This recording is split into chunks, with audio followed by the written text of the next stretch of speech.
Baik, assalamualaikum warahmatullahi wabarakatuh. Selamat berjumpa kembali di channel Den Maskuri. Doa kami semuanya, mudah-mudahan teman-teman semuanya diberikan kesehatan, badan, jasmani maupun rohani. Dan tentunya siang hari ini kita masih berpuasa. Mudah-mudahan puasa kita bisa diterima oleh Allah Subhanahu wa taala dari hari pertama sampai ke hari yang ke-13 ini. Baik teman-teman semuanya, pagi ini hari ini akan saya sampaikan tentang masalah honorer bakal rugi besar jika pengumuman pasca sanggah P3K Guru 2002 molor. Dilansir dari jpn.com ya teman-teman ya. Sini saya akan bacakan yang mana Badan Ketua Khusus Honorer BKH PGRI Provinsi Riau Eko Wibowo ya menyampaikan bahwa Badan Kepegawaian Negara BKN menyampaikan pengumuman pasca sanggah P3K Guru 2002 direncanakan pada tanggal 9 sampai 10 April. Dan informasi BKN ini membuat guru honorer yang mendapatkan penempatan P3K menjadi lega. Karena Ketua Badan Khusus Honorer BKH PGRI Provinsi Riau Eko Wibowo mengatakan banyak guru honorer yang sudah mengurus berkas untuk persyaratan pengisian daftar riwayat hidup atau DRH dan penempatan NIK P3K. Kata beliau, banyak loh yang sudah urus dokumennya. Coba dihitung berapa uang yang harus dikeluarkan. 250.320 guru honorernya, kata Ekowi, sapaan pria yang juga menjabat wakil ketua PGRI Riau. Ini kepada JPN Selasa 4 April 2023. Dia mendukung Deputi Bidang Sistem Informasi Kepegawaian Sinka BKN Suhair Suharman yang meminta peserta bisa mengurus dokumen untuk pengusulan penempatan NIP P3K. Selain mempercepat proses pengusulan penempatan NIP, P3K tetap juga mempermudah peserta sendiri ya. Jadi teman-teman yang sudah ini apa yang diharapkan oleh Suharman ya. BKN dia menginginkan agar teman-teman itu segera mengurus persiapan perlengkapan dokumen-dokumen yang harus dipersiapkan. Jadi nanti ketika tanggal 9 10 ya, tanggal 9 10 April itu teman-teman sudah langsung langsung kirim ya kan, langsung diupload ke file-file yang sudah disediakan oleh BKN ya. Jadi enak, tidak bingung, tidak antri panjang gitu kan. Nah, apa kata beliau? Mereka tidak perlu berhari-hari mengurus berkas karena antrian panjang. Yang ngurus dokumen kan banyak banget. Jadi memang harus disiapkan jauh-jauh hari agar Pemda juga bisa cepat mengusulkan kepada BKN terangnya.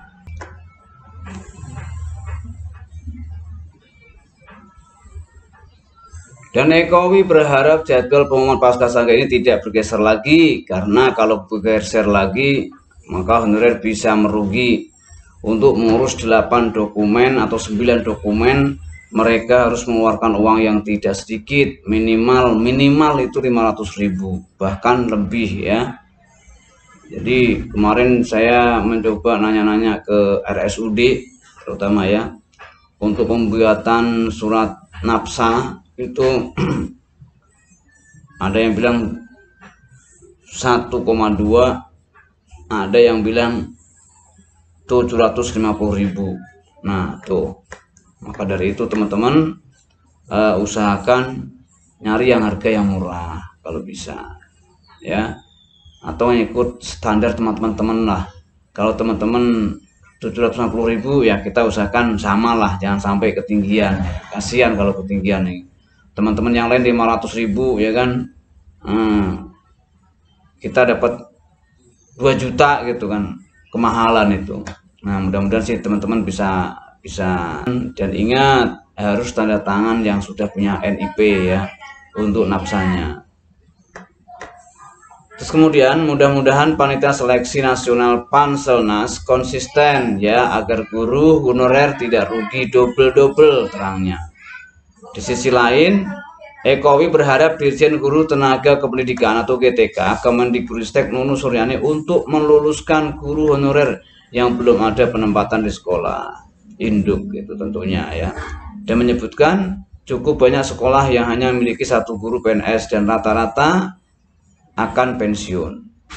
Jadi semoga Ibu Nunu yang baik hati maupun mendengarkan curhatan hati ribuan guru honorer seluruh Indonesia, ujar Jokowi. Dia juga menyentil soal THR, tunjangan hari raya dan gaji K13.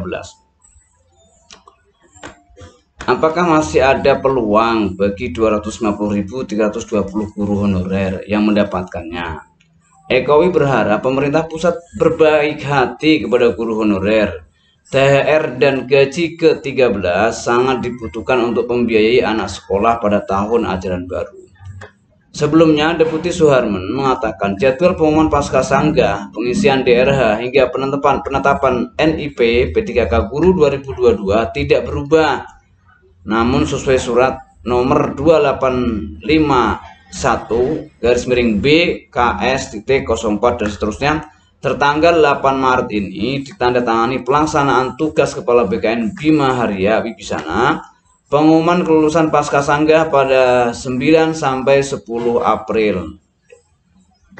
Kemudian pengisian DRH NIP P3K pada 11 sampai 30 April.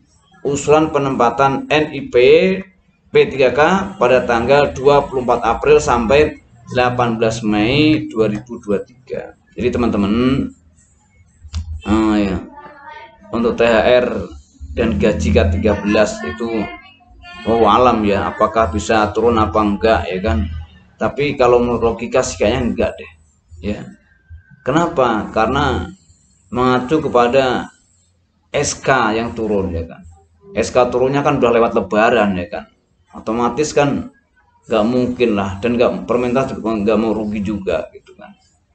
Tapi tidak masalah lah, itulah kenyataannya dan itulah acuan perundang-undangnya ya kan ya. Tapi kalau pemerintah mau berbaik hati sama bapak ibu guru ya kan, yang telah berjuang mendidik anak-anak bangsa ya kan, daripada dikorupsi sama orang-orang yang nggak jelas gitu ya, lebih mulianya dikasihkan sama guru-guru itu ya kan, lebih mulia dia, sabar dan terima gitu ya kan. Kasihan kalau lihat mereka itu.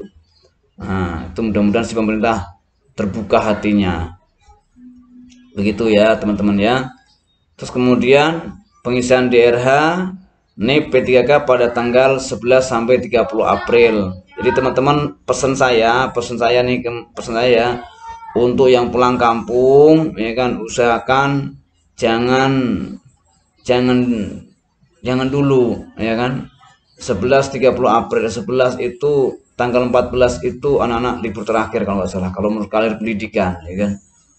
Tanggal 11 itu belum ya, sampai 30 April, sedangkan lebaran tanggal 22 ya kan. Jadi pesan saya, selesaikan dulu itu dokumen-dokumen semuanya, setelah rapi baru pulang kampung. Yang pulang kampung, yang tidak pulang kampung standby aja di sini, jangan pulang dulu kalau belum selesai masalah dokumen-dokumen ini, karena sayang ya kan, karena di luar sana berjuta-juta memperjuangkan P3K itu ya. Untuk menjadi P3K itu sangat sulit, maka teman-teman pulang kampung selesaikan dulu lah ya kan, karena tinggal satu langkah lagi teman-teman sudah diangkat jadi P3K ya kan. Nah jadi sabar-sabar dulu lah pulang kampungnya. Baik, lanjut teman-teman ya. Jadi lantas apa saja yang harus dipersiapkan untuk peserta ya. Deputi Suharman mengungkapkan ada 8 dokumen, yaitu yang pertama adalah pas foto terbaru ya. Pas foto terbaru pakaian formal dengan latar belakang berwarna merah ya. Jadi merah semua ya latar belakangnya ya. Pas foto terbaru ya, formal dengan latar belakang berwarna merah, yang pertama. Yang kedua, ijazah asli yang digunakan sebagai dasar melamar jabatan ya. Kalau bisa harus yang berlegalisir ya, yang berlegalisir itu ya. Transkrip nilai yang ketiga juga sama, harus yang ada legalisirnya. Diusahakan seperti itu ya. Takutnya nanti kalau tidak ada yang legalisirnya ya kan, nanti dikira palsu ya kan. Kalau ada cap stempel legalisir, insya Allah dijamin keasliannya. Daripada teman bolak-balik ya kan, langsung cari aja yang kalau memang tidak ada legalisirnya, cari legalisirnya di mana ada teman-teman kuliah ya kan. Insya Allah ada. Transkrip nilai juga sama. Yang keempat, dokumen yang keempat adalah daftar riwayat hidup atau DRH yang telah ditandatangani oleh yang bersangkutan dan bermaterai. Bermaterai ya. Yang kelima, surat pernyataan 5 poin yang telah ditandatangani oleh bersangkutan dan bermaterai. Yang keenam, surat keterangan catatan kepolisian atau SKCK yang diterbitkan oleh Kepolisian Negara Republik Indonesia. Nah, alhamdulillah saya sudah kemarin ya. Kemarin saya sudah. Kalau di daerah Tangerang Selatan itu kena biaya 30.000 ya. Tinggal datang ke sana ya kan, isi formulir ya kan, dan seterusnya, cek 3 jari ya kan, sidik jari selesai semuanya, udah tunggu dipanggil, bayar 30.000, jadi deh SKCK-nya. Terus kemudian yang ketujuh, surat keterangan sehat jasmani dan rohani dari dokter yang berstatus PNS atau dokter yang berada pada unit pelayanan kesehatan pemerintah tersebut ya, di RSUD lah ya paling gampangnya ya. Yang paling gampangnya rekomendasinya itu di RSUD karena di sana itu insya Allah ada lengkap ya kan sana. Situ teman-teman ya. Jadi teman-teman, kalau ini belum ada, jangan pulang kampung dulu, selesaikan ini dulu, 8 poin ini dulu ya. 8 poin udah ada semuanya, udah diupload semuanya. Nah, tinggal tunggu kabar berikutnya. Nah, boleh tuh kalau udah selesai semuanya boleh pulang kampung. Nah, itu kan nyaman, enak gitu. Seperti itu teman-teman ya. Nah, baik, yang ke-8, surat keterangan tidak mengonsumsi atau menggunakan narkotika ya, psikotropika, prekursor dan zat adiktif lainnya yang ditandatangani oleh dokter dari unit pelayanan kesehatan pemerintah atau dari pejabat yang berwenang pada badan lembaga yang diberikan kewenangan untuk menguji atau pengujian zat narkoba yang dimaksud. Dan 8 dokumen tersebut harus dipersiapkan peserta baik prioritas A1 atau P1 hingga P4 yang lulus dan diunggah pada DRH SSCASN. Dokumennya diwajibkan divalidasi oleh instansi paparnya. Selain itu, ada juga dokumen yang harus dipersiapkan instansi pengusul NIP P3K, yaitu yang pertama, surat pengangkatan calon P3K yang ditetapkan oleh pejabat pembina kepegawaian P3K ya. Yang kedua, surat pernyataan rencana penempatan yang dibuat oleh pejabat pimpinan tinggi pratama yang akan menerima P3K pada unit kerja di lingkungannya. Pada 8 Maret, kemudian Kementerian Pendidikan Kebudayaan Riset dan Teknologi Kemendikbudristek telah mengumumkan sebanyak 250.320 guru honorer mendapatkan penempatan P3K 2002. Saat ini masih dalam tahap proses jawab sanggah. Demikian teman-teman ya. Jadi pesannya, selesaikan dulu isi dokumennya dulu. Demikian teman-teman yang dapat saya sampaikan, kabar terbaru dari JPN tentang P3K Guru 2023. Jangan lupa like, komen, dan subscribe-nya ya, biar admin tetap semangat untuk mengupdate informasi-informasi tentang masalah P3K. Terima kasih. Assalamualaikum warahmatullahi wabarakatuh.